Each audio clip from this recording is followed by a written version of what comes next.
ఒట్టి విశ్వాసిగా బతికేస్తావా? ఏదో మారు మనసు పొందాను, బాప్తీసం పొందాను, ఆ చర్చికి వస్తున్నాను, అంతవరకు చాలే అని హద్దులు గీసుకొని ఆ పరిమితుల్లో ఆగిపోయావా? లేకపోతే ఇంకొక మెట్టు ముందుకు వెళ్ళాలనుకుంటున్నావు అంటే ఆశపడే వచ్చావు నువ్వు ఈరోజు. అందుకే చెప్తున్నాడు దేవుడు, ఇంకా సమీపంలోకి రా, సమర్పణలోకి రా. ఏదో లాస్ అయిపోయింది, ఏదో కోల్పోయానని ఫీల్ కావాక. నువ్వు ఏది కోల్పోవు. అడుగు వాటికంటే, ఊహించు వాటికంటే అత్యధికమైన వాటిని పొందుతావు. ఆమేన్, ఆమేన్, ఆమేన్. సేవలో కూడా సొంత ప్లాన్లు, సొంత ప్రణాళికలు బెడిసి కొడతాయి. ఉన్నారా మనవాళ్ళు? సొంత ప్లాన్లు, సొంత ప్రార్థన చేసి కనిపెట్టి దేవుని నడిపింపు పొందుకొని అడుగే. అగ్నిగుండమైన నీ కోసం ఆహ్లాదకరంగా ఆయన మార్చుకుంటాడు.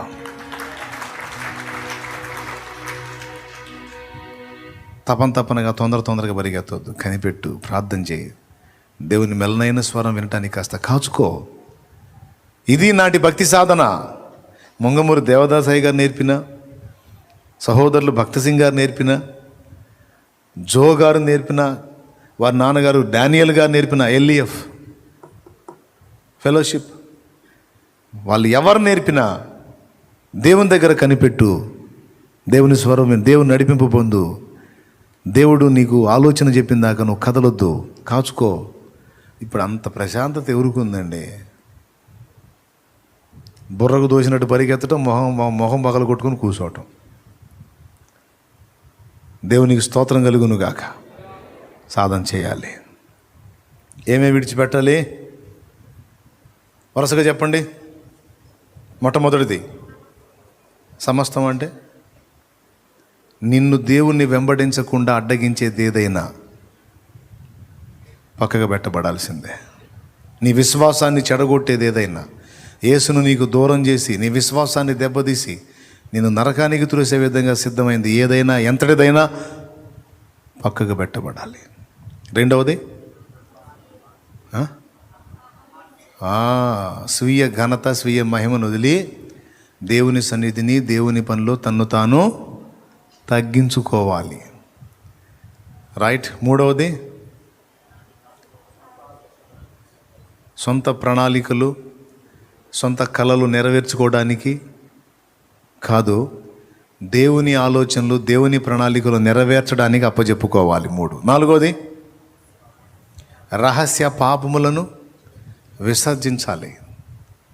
దేహము దేవాలయం అని ప్రభువే చెప్పాడు కనుక దాన్ని పవిత్రంగా కాపాడుకు. నువ్వు ఈ పాపం చేయొద్దు, ఆ పాపం చేయొద్దు అని నేను చెప్పనులే, కానీ నువ్వు దేవాలయం, నీ ఇష్టం, జాగ్రత్తగా ఉండాలా. ఇది అనుకో, నేను అది చేయకూడదు, నేను ఇది చేయకూడదు, నేను అలా ఉండకూడదు, ఇలా ఉండకూడదు అంటే గందరగోళం అయ్యే చేస్తుంటాం. అట్లా అనుకోదు. అవి పక్కన పెట్టేసి నాలో దేవుడు ఉన్నాడు, నేను దేవాలయం, పవిత్రంగా ఉండాలి, దేవాలయం పరిశుద్ధంగా ఉండాలి. కొంచెం జాగ్రత్తగా ఉందాం. ఓకే. 5వది సోమరితనాన్ని వదిలేయాలి. సోమరితనం, లేజినెస్. శుభ్రంగా తింటాం, నిద్రపోవటం, ఈ దొరిలాటం.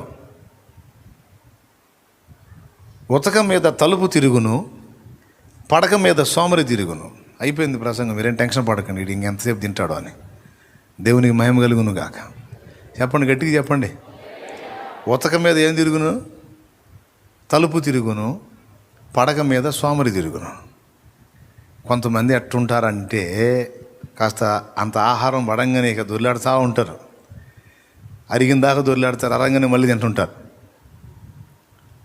తినటం, దొర్లాడటం, ఏదన్నా చిన్న మళ్ళీ లేకపోతే కడుపు ఎండిద్ది కదా, అందుకని మళ్ళీ ఏదో ఒకటి చిన్నది తిప్పలు పట్టడం.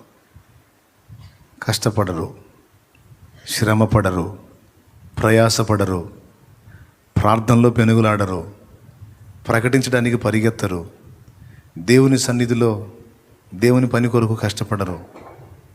సోమరితనం దరిద్రానికే కాదు, రోగాలకు కూడా కారణం తెలుసా? చాకిరీ, చిన్నదైనా పెద్దదైనా కష్టపడే మనసు కలిగిన వానికి, దేవుని పనైనా మన పర్సనల్ వ్యక్తిగత పనులైనా కష్టపడి చేసుకునే వానికి ఆరోగ్యం ఉంటుంది. మరీ కొంతమంది అయితే ఏం బరువు ఒళ్ళు. నంబర్ 1 సోమరులు అన్నమాట. ఆ సోమరితనాన్ని వదిలిపెట్టాలి. అందరికీ చెప్తున్నాను, దేవునికి స్తోత్రం, హల్లెలూయా. సేవకుడైనా సరే ఏదో కొంచెం చేసి ఆగిపోకూడదు. మళ్ళీ దేవుని దగ్గర కూర్చోవాలి. దేవుని దగ్గర కూర్చొని కష్టపడాలి, గ్రంథాలు చదవాలి, భక్తుల జీవితాలు చదవాలి, విషయ సేకరణ జరిగించాలి. ఓ ప్రాంతంలో సేవ చేస్తున్నానని అంతటితో ఆనందపడిపోయి అల్ప విజయాలు చూసుకొని ఆగిపోకూడదు. వెళ్ళాలి, ఇంకా దేవుడు నడిపింపు పొందుకొని దేవుడు నడిపింపు ప్రకారం మళ్ళా ఇంకా చేయాలి. తండ్రి, టైం ఉంది నాయన, ఈ టైం నాకు ఒట్టిగా ఖర్చు కాకూడదు. వాచ్మెన్ నీ అనే దైవజనుడు చెప్పిన మాటని భక్త సింగ్ గారి గదిలో చూశాను నేను. వాచ్మెన్ నీ అనే దైవజనుడు ఒక అద్భుతమైన మాట చెప్పాడు ఆయన. ఒకడు ఆత్మీయ జీవితంలో పడిపోవడానికి కానీ, ఆత్మీయ జీవితంలో అభివృద్ధి చెందడానికి కానీ అతడు తన టైముని వాడే విధానమే కారణం అన్నాడు. మళ్ళీ చెప్తా, ఒకడు ఆత్మీయ జీవితంలో పడిపోవడానికి కానీ, ఆత్మీయ జీవితంలో అభివృద్ధి చెందడానికి కానీ తన టైముని ఎలా వినియోగిస్తున్నాడో దాన్ని చూసుకోవాలి, ఎందుకంటే అదే కారణం అన్నాడు. కాస్త తిని టైంని ఖాళీగా ఉంచామనుకో, కొవ్వెక్కిన ఆలోచనలు వస్తుంటాయి. ఓపెన్గా చెప్తున్నా, ఏం ఆలోచనలు వస్తుంటాయి? దీనికి ఎవ్వరూ అతీతులు కాదు. అందరి శరీరంలో ఆదాము బ్లడ్డే ఉంది, అందరి శరీరంలో ఆదాము బీజమే పనిచేస్తుంది. కొంతమంది నా దగ్గరికి వచ్చి పిచ్చి పిచ్చి ఆలోచనలు వస్తున్నాయి అన్నయ్య అంటారు. నేను ఇచ్చే సలహా ఒకటి, ఖాళీగా ఉండవాకంట. దేవునికి స్తోత్రం, హల్లెలూయా. ఖాళీగా ఉండవాకు. ఖాళీగా ఉంటే ఏమొస్తాయి? అది చెప్పాడు వాచ్మెన్ నీ గారు. ఆ మాటను రాసి పెట్టుకున్నాడు ఆయన. దేవుడు నీకు ఇచ్చినటువంటి ఆయుష్కాలం, దేవుడు నీకు ఇచ్చే టైం నువ్వు ఎలా వెచ్చిస్తున్నావో దాన్ని బట్టి నువ్వు ఆత్మీయంగా పడిపోతావా లేకపోతే ఆత్మీయంగా ముందుకెళ్ళడమో జరిగింది. నీ టైమును నువ్వు వెచ్చించే విధానాన్ని బట్టి. ఆయన వాచ్మెన్ని. ఎంతమందికి అర్థమైంది ఈ మాట? దేవునికి స్తోత్రం కలుగును గాక. కొంతమంది టైంని వేస్ట్ చేస్తూ ఉంటారు. నేను చెప్తా, పాపంలో పడతారు. టైంని ఖాళీగా గడుపుతుంటారు, ఖచ్చితంగా పాపంలో పడతారు. కష్టపడి జీవనోపాధి సంబంధమైన పనిలోనో లేకపోతే దేవుని సేవలోనో బిజీ కావాలి. ఎందులో ఒక దానిలో ఖాళీ లేకుండా జాగ్రత్త పడాలి. ఖాళీ దొరికిందా కళ్ళు మూసుకొని నిద్రపోయేటట్టు ఉండాలి, అంతేగాని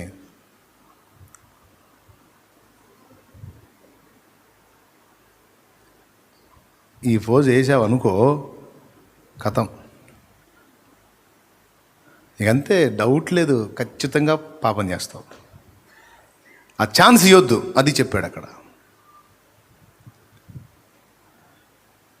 ఖాళీ దొరికింది, సన్నిధికి వెళ్ళు, దేవునితో గడుపు. ఖాళీ దొరికింది, వెళ్ళి ఎవరికన్నా దేవుని గురించి ప్రకటించు. ఖాళీ దొరికింది, వెళ్ళి సహోదరులతో కలుసుకొని వాళ్ళతో కలిసి ఏకాంతానికి వెళ్ళు.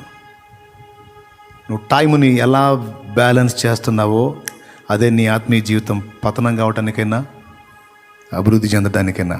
ఇంగ్లీష్ లెటర్స్ చూడండి అక్కడ.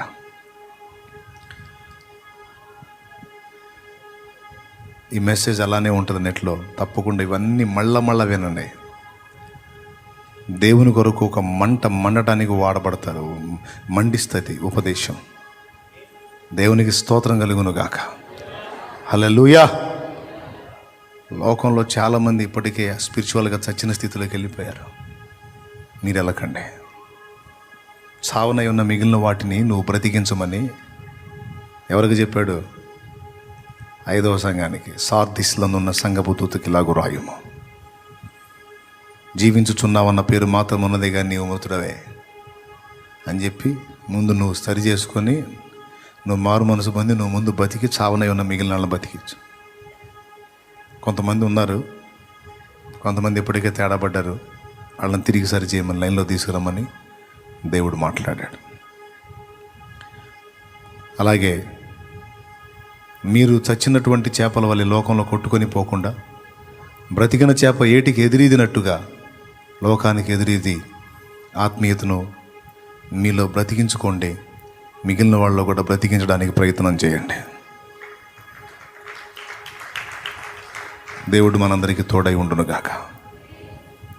రండి మోకాళ్ళ మీదకి.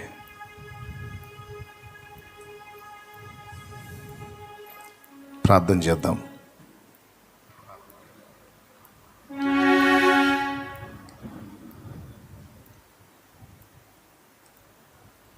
అందరం ప్రార్థన చేద్దాం.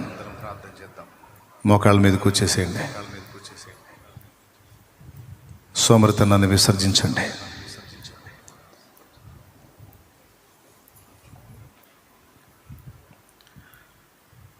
కొంతమంది నేను ఎన్నో రకాల సమస్యల్లో, బాధల్లో, అప్పుల్లో, ఇబ్బందుల్లో, రోగాల్లో, నొప్పుల్లో ఉన్నాను, వాటి గురించి దేవుడు ఏమన్నా మాట్లాడతాడేమో అంటే వేరే సంగతులన్నీ మాట్లాడాడు అనుకుంటున్నారా?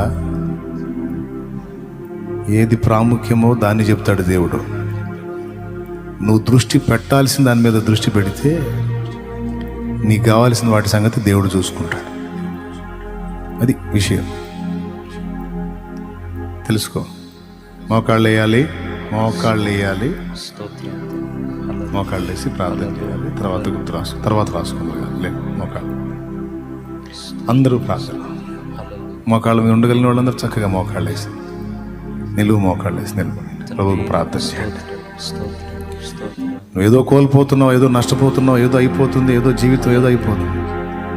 82 ఏళ్ళు 83 ఏళ్ల జీవితం స్త్రీలో సమస్తాన్ని త్యజించి యేసు చాలు అనుకున్నారు. ఒక వెలుగు వెలిగారు. 97 ఏళ్ళు బ్రతికాడు ఆయన. 80 ఏళ్ల ప్రాయంలో బలహీనుడయ్యాడు. 80 సంవత్సరాలు, దాదాపు 60 ఏళ్ల పాటు గొప్ప సేవ జరిగించిన మహనీయుడు.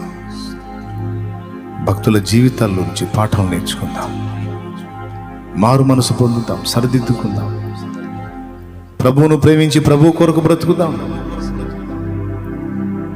లోకమును దాని ఆశ గతిస్తున్నా, ఈ లోకపు నటన గతిస్తుంది.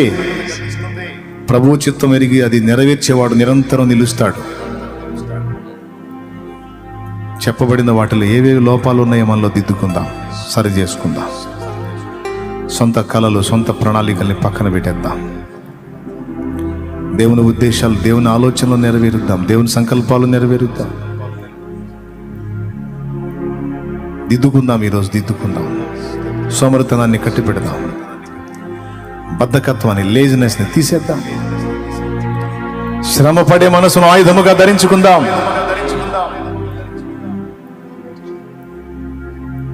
హల్లెలూయా. కనిపెట్టి ప్రార్థన చేయటం నేర్చుకుందాం. ఇప్పటికీ మీకు అనుభవం ఉంది, ఇంకొంచెం లోతుగా చేద్దాం.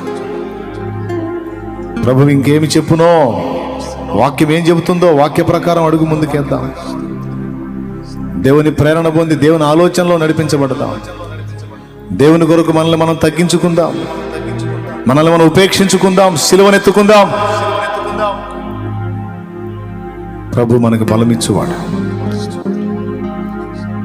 ఒంటరి అయినటువంటి భక్త సింగ్, ఏ దిక్కు లేకుండా దేవుడే దిక్కుగా వచ్చిన భక్త సింగ్ ప్రపంచ వ్యాప్తంగా అన్ని ప్రాంతాలలో పరిచర్యలు ఏర్పడటానికి దేవుడు వాడుకున్న బలమైన పాత్ర. సామాన్యుడు కాదు. కానీ తెలుసా ఎంత సామాన్య జీవితం జీవించాడు.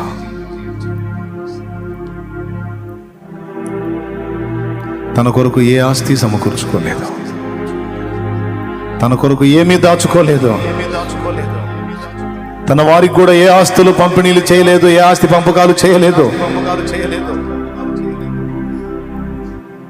తనకు చెందిన వారు వచ్చి ఇందులో మనకు వస్తుంది కదా అంటే, నా తండ్రి వైపు నుంచి ఏదైతే ఉందో అది మీకు చెందింది, కానీ ఇది నా పరలోకపు తండ్రిది, ప్రభువుది. ఇక్కడ నేను కేవలం పనివాడిని, దాసుడను మాత్రమే, ఇదేది నాది కాదని చెప్పాడట ఆయన. ఒక చిన్న గదిలో సామాన్య జీవితం జీవించాడు. కట్టుకున్న భార్య విడనాడింది. నువ్వు యేసు ప్రభువుని నమ్ముకుంటే నేను వద్దు, నేను నీతో జీవించనని వదిలేసి ఆయన ఇష్టపడ్డాడు. సొంత వాళ్ళు విసర్జించారు, ఆయన ఇష్టపడ్డాడు. యేసు ప్రభు ఆయన కొరకు చేసిన కార్యం.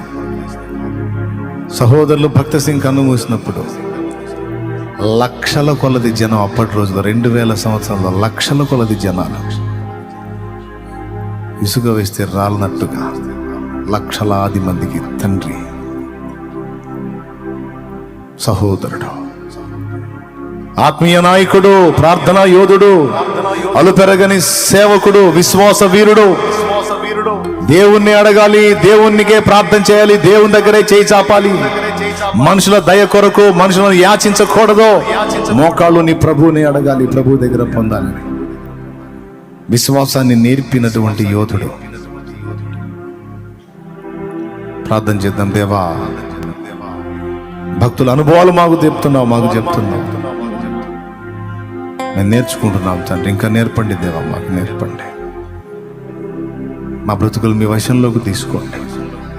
మాకు అవన్నీ అనుభవాలన్నీ మాకు ఆ గ్రహింపులోనికి తీసుకొచ్చి స్థిరపరచండి ప్రభువా. దుష్టుడు సైతానుడు ఎత్తుకొని పోకుండా మా హృదయాంతరాల్లో వాటిని స్థిరపరచండి.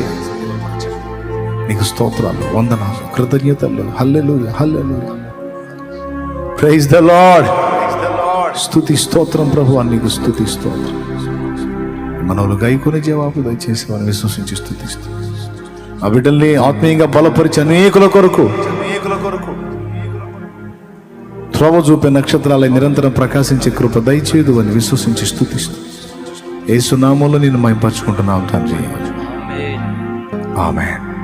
మన తండ్రి అయిన దేవుని ప్రేమ, ఆయన ప్రియ కుమారుడు లోకరక్షకుడైన యేసయ్య శాశ్వత నిత్య కృప, పరిశుద్ధాత్మతోడి మనోహర దివ్య సహవాసం, సమాధానం సమకూడిన మనకు సకల పరిశుద్ధులకు సార్వత్రిక సంగమంతుడికి నా ఎదుట కూర్చున్న వారు కానీ లైవ్ ద్వారా వింటున్న వారు జూములో అందుబాటులో ఉన్న వారందరికీ కూడా తోడై ఉండి నడిపించును గాక. సరైన లోతైన ఆత్మీయత నేర్పును గాక.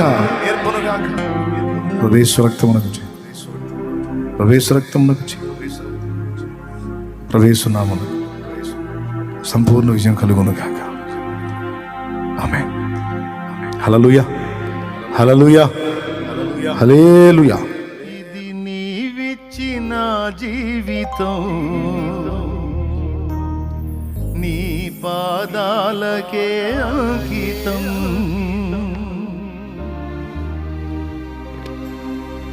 ఇది నీవిచ్చిన జీవితం, నీ పాదాలకే అంకితం.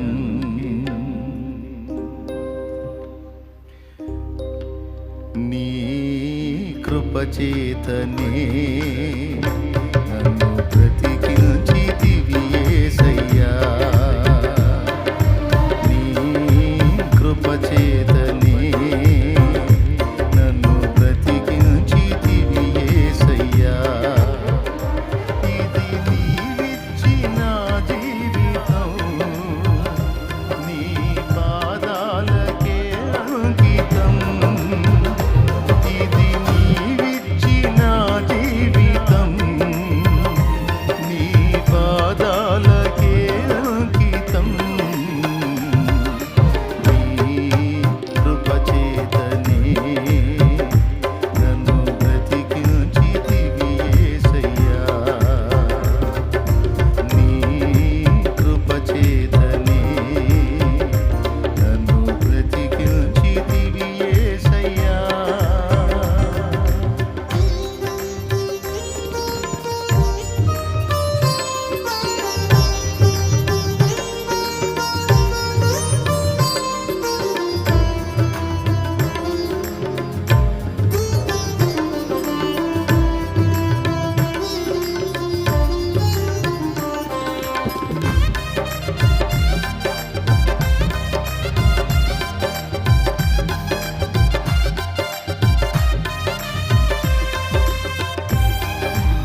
భరించితివి.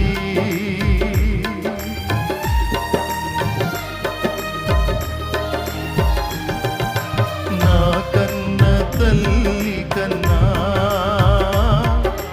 నన్నెంతో ఆదరించితివి. నా కన్న తండ్రి కన్నా భారము భరించితివి. సిలువలో వేలాడుచు నా చేయి విడువలేదు. ప్రాణము విడిచే సమయములో ప్రేమతో క్షమించితివి. సిలువలో వేలాడుచు నా చేయి విడువలేదు. ప్రాణము విడిచే సమయములో ప్రేమతో క్షమించితివి. ఎవరిలో చూడలేదు త్యాగముతో కూడిన ప్రేమను. ఎవరిలో చూడలేదు త్యాగముతో కూడిన ప్రేమను. ఇది నీవిచ్చిన జీవితం, నీ పాదాలకే అంకితం. ఇది నీవిచ్చిన జీవితం, నీ పాదాలకే అంకితం. నీ కృపచేతనే నన్ను బ్రతికించితివి యేసయ్యా. నీ కృపచేతనే నన్ను బ్రతికించితివి యేసయ్యా.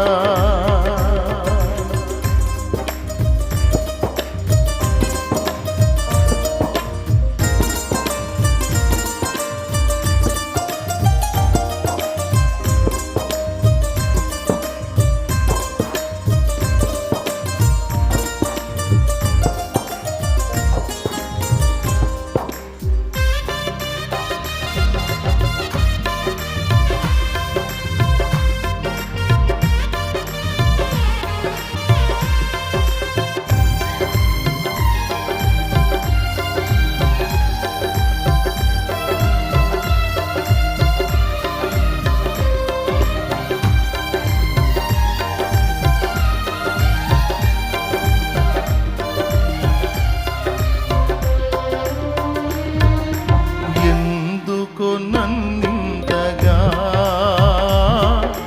ప్రేమించితివి యేసయ్యా. నీకెందుకు పనికి రాని పాత్రను నేనయ్యా.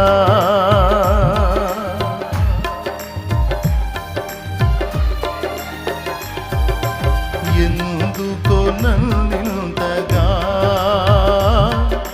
ప్రేమించితివి యేసయ్యా. నీకెందుకు పనికి రాని పాత్రను నేనయ్యా. నన్ను విసిరేయగా సారెపై ఉంచితివి. కన్నికర స్వరూపుడా ఆలోచనాకర్తవు. నన్ను విసిరేయగా సారెపై ఉంచితివి. కన్నికర స్వరూపుడా ఆలోచనాకర్తవు. నీ కొరకే చేసుకుంటివి ప్రకటించే పాత్రగా. నీ కొరకే చేసుకుంటివి నిన్ను ప్రకటించే పాత్రగా. ఇది నీవిచ్చిన జీవితం, నీ పాదాలకే అంకితం. ఇది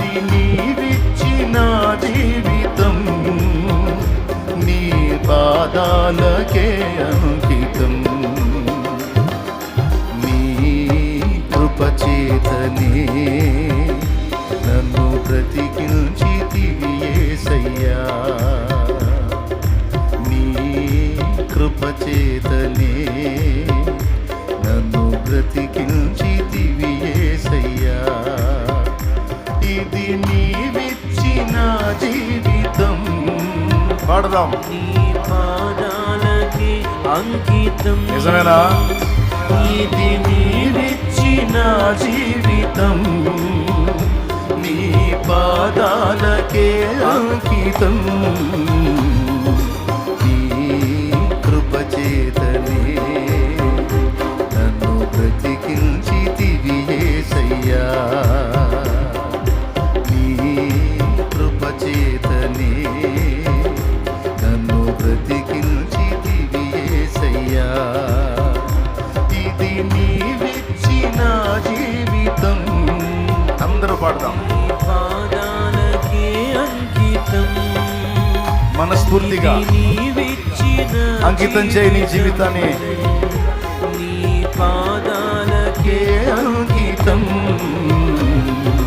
నీ కృపచేతనే నన్ను బ్రతికించితివి యేసయ్యా.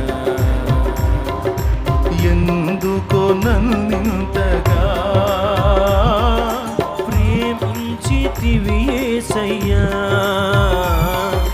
నీకెందుకు పనికి రాని పాత్రను నేనయ్యా. ఎందుకో నన్నింతగా ప్రేమించితివి యేసయ్యా. నీకెందుకు పనికి రాని పాత్రను నేనయ్యా. నన్ను విసిరేయక సారెపై ఉంచితివి. కనికర స్వరూపుడా, ఆలోచన కర్తవు. విసిరేయక సారెపై ఉంచితివి. కనికర స్వరూపుడా, ఆలోచన కర్తవు. నీ కొరకే చేసుకుంటివి నిన్ను ప్రకటించే పాత్రగా. నీ కొరకే చేసుకుంటివి నిన్ను ప్రకటించే పాత్రగా. ఇది నీవిచ్చిన జీవితం, నీ పాదాలకే అంకితం. ఇది నీవిచ్చిన జీవితం, నీ పాదాలకే అంకితం. నీ కృపచేతనే నన్ను బ్రతికించితివి యేసయ్యా. నీ కృపచేతనే నన్ను బ్రతికించితివి యేసయ్యా. అందరం కలిసి. ఇది నీవిచ్చిన జీవితం, నీ పాదాలకి అంకితం. ఇది నీవిచ్చిన జీవితం, నీ పాదాలకి అంకితం. నీ కృపచేతనే నన్ను బ్రతికించితివి యేసయ్యా. నీ కృపచేతనే నన్ను బ్రతికించితివి యేసయ్యా. Praise the Lord. హల్లెలూయా.